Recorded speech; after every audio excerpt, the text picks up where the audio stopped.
Trump is talking about and everything else, and it's what Eastern central banks are currently buying, getting ready for this. It all points to level one coming back. And if you're ahead of the transition in this new monetary reset, if you're ahead of it, and you've got gold, and you've got silver, you're going to make massive gains in absolute purchasing power value. Absolutely. So sometimes, Mike, we compare fiat currencies to skydivers. They're skydiving without a parachute. And so our meme of the day is about stablecoins attached to the US dollar, no parachute, and this guy passed out. It's not pretty. You're just going to smash and hit the ground. It's going to be ugly. Yeah. We always say that, if people refer to the US dollar index, the dollar went up today. No, it didn't. It went up, it fell less than the other fiat currencies fell that day. But they're all falling compared to gold and silver. I think Putin and Russia just officially declared that they won't fall for the US digital fairy dust fraud. I imagine the BRICS will soon follow. So what is he talking about? He's basically talking about a Russian advisor who is warning the world that the US is trying to exploit the world, basically.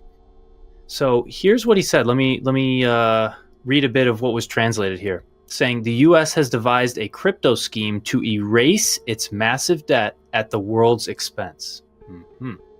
The US is now trying to rewrite the rules of the gold and cryptocurrency markets. Remember the size of their debt, $35 trillion. These two sectors, crypto and gold, are essentially alternatives to the traditional global currency system.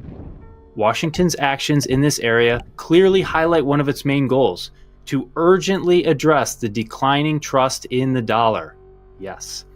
And just as you mentioned, Mike, as in the 1930s and 1970s, the US plans to solve its financial problems at the world's expense, this time by pushing everyone into the crypto cloud.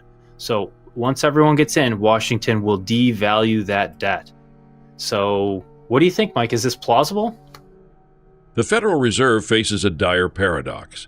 To maintain credibility, the U.S. must finance endless deficits, currently over $2 trillion annually, while rolling over expiring treasuries. If the dollar is deliberately devalued, foreign investors demand higher interest rates to compensate.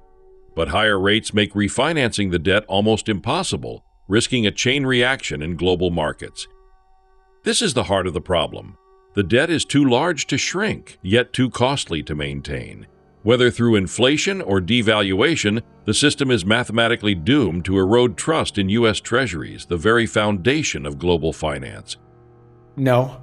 The debt is getting devalued anyway because the mathematics of fiat currency creation dictate that fiat currency always has to lose value. The currency supply always has to be diluted or the whole system collapses. But the Fed they are painted into a corner. They are in a trap.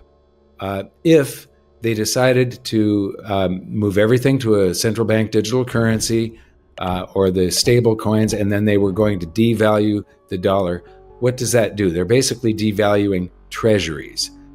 When the public and other countries, investors, see that the dollar is being devalued, the purchasing power is falling, they demand higher interest rates. Higher interest rates cause the refinancing of our national debt, that $35 trillion, to go through the roof. It would be astronomical. I mean, if they did devalue it to the point where they could wipe out this debt, the cost of refinancing the debt, all the treasuries have a time component to them, and they mature one day, and they're basically paid off, and they're extinguished, they're gone.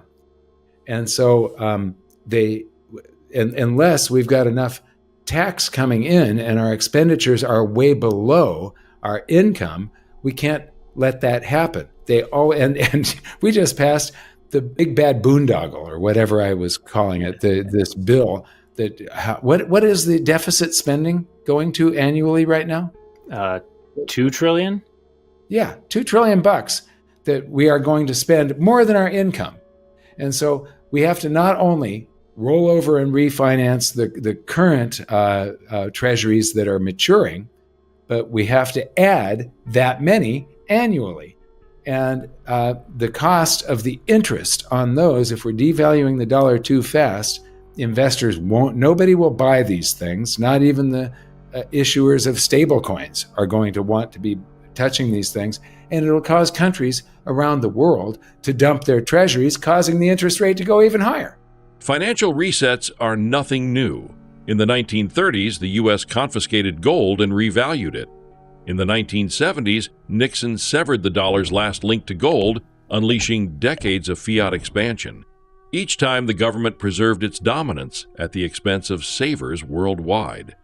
The Russian advisor suggests we're on the verge of another such pivot, this time through digital assets. History shows a pattern. When trust in the dollar weakens, Washington changes the rules. The playbook remains the same. Shift the burden onto the world while ensuring America maintains control of the monetary system. And so you can't extract that much tax out of the population to keep the game going. The Fed is trapped. We are really in the end game of a monetary reset. And, he mentions gold there in the middle of this, but then turns toward stablecoins and crypto. I think gold is the answer. Gold and silver is a leverage to gold. Now, gold, if we go back onto a gold-based monetary system, the price of gold is going to go way up, and then it'll just get pegged at a certain level. Silver will go way up, and it'll blast as far as the returns, percentage-wise, is probably going to outstrip gold by at least a factor of 4, but it will go into a bubble phase. And if it isn't part of the monetary system, however, there are countries buying silver for their central banks are buying silver. And so it looks like it could be remonetized too. But gold would go up and hit a plateau. Silver would go up and then come back down. But when it goes up and peaks, it's going to be many times the performance of gold. In my opinion, I don't encourage anybody to follow this without researching it yourself and making your own decisions. Get some other financial advice. Don't rely on anything that we say. But what I'm doing is I bought a lot of gold, but when I bought whenever the gold-silver ratio was high, I buy silver. With the gold-silver ratio where it is right now, I'm still buying silver, not gold. And I will change at certain ratios. I will be changing some of that silver into gold, and then depending on whether I think the dollar is toast or not. Beneath all the layers of credit and digital promises lies one truth: gold is money. Everything else is debt. Stablecoins, treasuries, and even bank deposits are ultimately just IOUs. Gold and silver, however, require no counterparty. Central banks understand this, explaining why global gold purchases hit record highs in 2024, with China, Turkey, and India leading the way. Silver, though often overlooked, could outperform gold during a monetary reset, as history shows it surges faster in speculative phases. Many analysts now argue that the perfect money isn't crypto. It's a return to a gold-anchored system, perhaps with silver alongside. I may be changing some of the gold and silver into dollars directly and buying real estate or, investing in my farm, stuff like that. Yeah, beautiful. Yeah. So, the way I think about all this stuff, and basically could a stablecoin or a treasury, rescue the dollar or not, I've been thinking about money in terms of its layers. So here I have layers 1, 2, 3, 4. And this, by the way, is a graphic from my upcoming series, Hidden Secrets of Value, which of course was inspired by your series, Mike, Hidden Secrets of Money. Mm-hmm. So this episode here is called Designing the Perfect Money, where I basically pose the question, could we design a perfect money? Might it be gold, or could we improve upon gold? And if so, how would we do that?